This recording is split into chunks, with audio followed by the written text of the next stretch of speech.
officers, I'll support you. So he said, go away, write your article. And what I had come across in books over the years were references to a few police officers.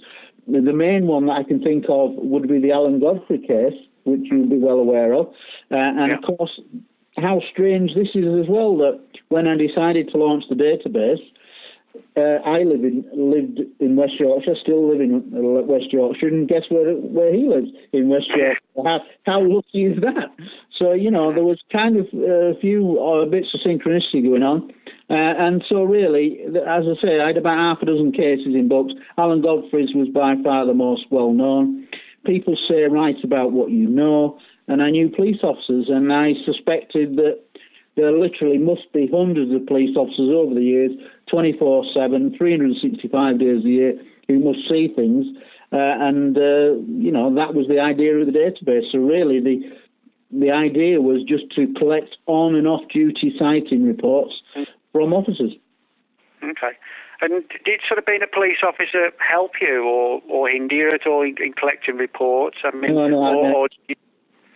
It was a massive advantage because the real advantage is trying to get professional people, whether it be a pilot, a doctor, somebody in a professional occupation, to actually take the risk of then confiding their particular sighting event to somebody without fear of ridicule or a risk to their career. So straight away, as soon as I said I was a police officer, within a minute, people could tell that I was a police officer because we just had that bond and we could talk about certain things that only police officers can talk about. And so quickly they would say, well, the most common thing would be, well, you're not going to believe me because it sounds crazy. And I'd say, well, believe me, nothing you can say will surprise me.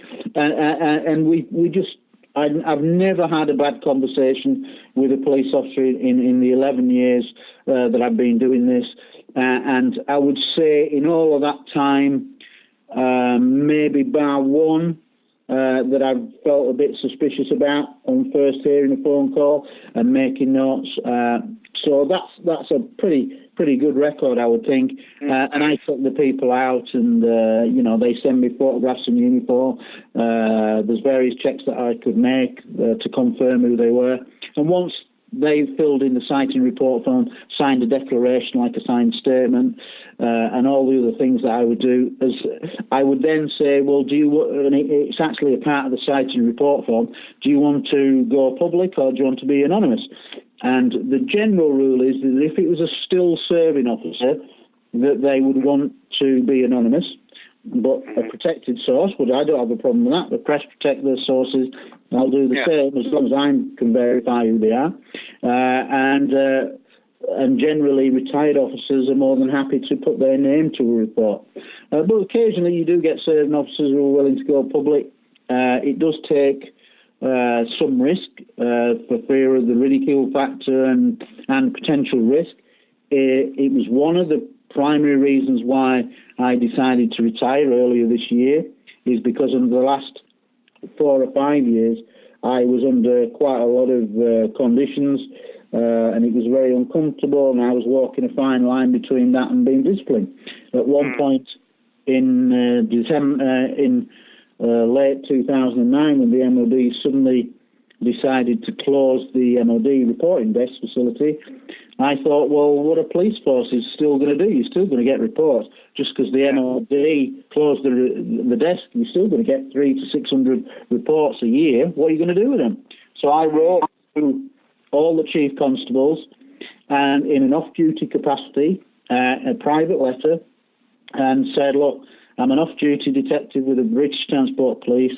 You may not be aware of this, but the MOD has closed the reporting desk. You're still going to get reports. You have to act responsibly, professionally. What are you going to do with them?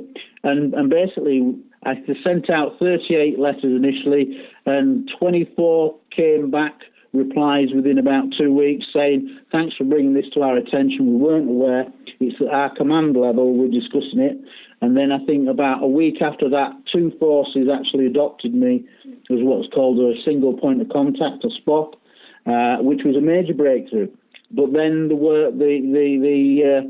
wheel fell off, because it turned out that my chief constable had got a phone call from another chief constable, and I don't know who that was, where he basically said, "Who's this UFO nut you've got working for you?" And because he felt embarrassed, my chief constable, he in his wisdom decided to instigate misconduct hearings, and which took a year to finally come to the hearing. And at the end of it, I ended up getting a 12-month written warning just for writing a private letter, which I'll never quite understand. But you cannot beat a big organisation, so your job was on the line. It was a pressured situation, and it's then that I realised that the writing was on the wall if I wanted to continue with my research to any degree, and therefore just waited till an opportunity arose where I could retire financially, be viable to retire.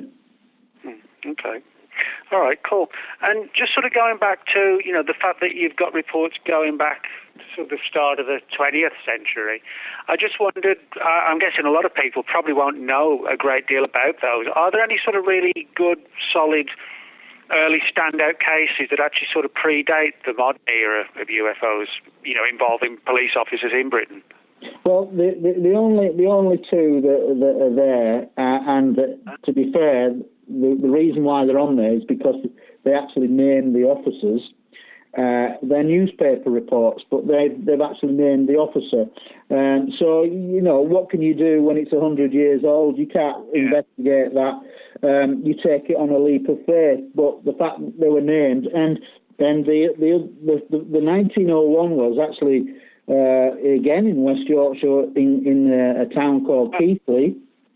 And basically, it names the two officers who were being on beat patrol, early hours, when they see a cylindrical object with a green, like effervescence. It's glowing green, and there's no noise, and then it suddenly shoots off into the distance at high speed. Well, some people are naturally going to say, and we're never going to know, but people will say, well, that's obviously an airship.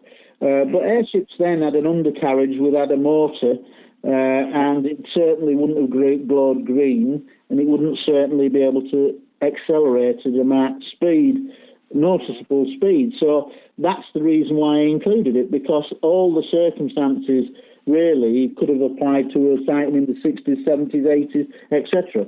So that's why it's there, because we'll never know. That's the same with when you look at ancient aliens and things like that. I look at through evidential eyes. There are some very puzzling things, but you cannot say for certain what they are, because we'll never know, because we simply can't go back in time. Not that I'm aware of anyway. So it's that kind of thing.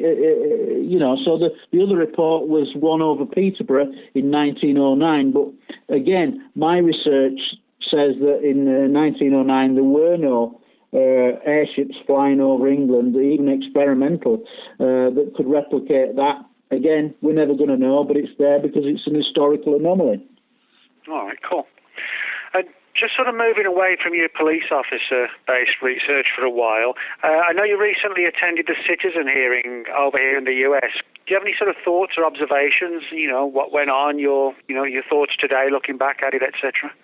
Yeah, I can honestly say that, and I've been probably doing international lectures for the last 3 or 4 years, that this was by far the most important thing that I've ever been involved in and may ever be involved in the sense of, whilst it was a mock congressional hearing, it was done, from my point of view as a police officer, done very properly.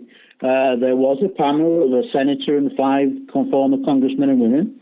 There was a panel of speakers, witnesses. People were sworn in, and it was done at the National Press Club, and it was very akin to being at a hearing of any kind of professional level, and it was done very properly, professionally and properly.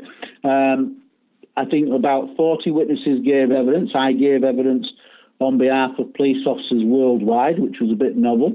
But I can only say that to see a former senator who'd actually ran for the presidency, I think in 2008, Mike Gravel, and 5 congressmen and women actually engaging and talking about pilot cases, dogfights, and listening to the testimony and engaging in Q&A sessions. It was something that you would have never have got in any other forum. You could never have replicated that at any UFO conference. So to actually engage with people who had collectively 80 years of public office service was an amazing thing.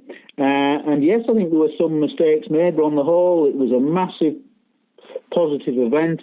I think within a day of the first hearing, it was 9 to 5 testimony, 9 through till 5 in the afternoon.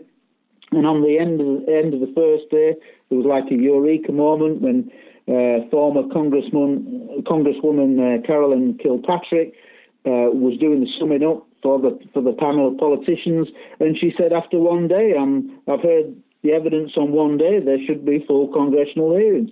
And that was an amazing moment, and everybody started clapping and standing up and whatever, because all it was about trying to show our best evidence, and we never get the chance to show our best evidence collectively. And so for that, it's really unique. At the end of it, 4 of the 6 politicians, it would have been 6 out of 6, but 2 of them had just retired, and as part of their retirement from the Congress, they're not allowed to sign anything within a year. So 4 out of the 6 signed a motion that said we should campaign to the United Nations to have a best evidence hearing at the United Nations, and what it would take was, all it would take is a country, only has to be one, to sign a motion requesting it, and then it would resurrect the Grenada hearing from 1979 with Prime Minister, I think it's Edmund Gary, of Grenada, the country Grenada, and basically that's been lying on file, and if a country nominates and wants it resurrecting, they can go back and have a full conference. Well, what we're hoping for is that politically a South American country is almost certainly going to be the favourite to come forward. So you look at South America, the attitude in South America to the UFOs is completely different from the US and Europe and in Britain. They're very open there, and countries like Mexico, Chile, Brazil, Argentina, Uruguay are actively studying it and have gone on record saying that their studies indicate ET. The Brazilian UFO group under A.J. Javard, they recently, just a couple of months before the citizens' hearing, sat down with the Brazilian military and defence minister to set out a coordinated plan to reveal everything. Now, you're never going to get this in the States, you're never going to get this in the UK, and so all of those things hopefully will mean that a South American country will nominate a conference at the UN. And if it came around, I'd love to give evidence on police officers' sightings worldwide like I did at the citizens' hearings. But whether people talk about disclosure, whether it's a mythical thing, I don't know. But could something come from that citizens' hearings? I think yes. And whether it's this year, next year, 5 years, 10 years, whenever something does make a breakthrough, they will come back to the citizens' hearings as being the catalyst, as being the first political meeting, as it were, to take things forward, to try to break this embargo of the best evidence. Okay. So do you think, I guess as a community, we're being kind of guilty, not consciously, but guilty subconsciously of sort of preaching a bit too much to each other rather than looking for alternative ways to, to get the picture out at a bigger level, so to speak? Well, I think historically, and I think you probably will agree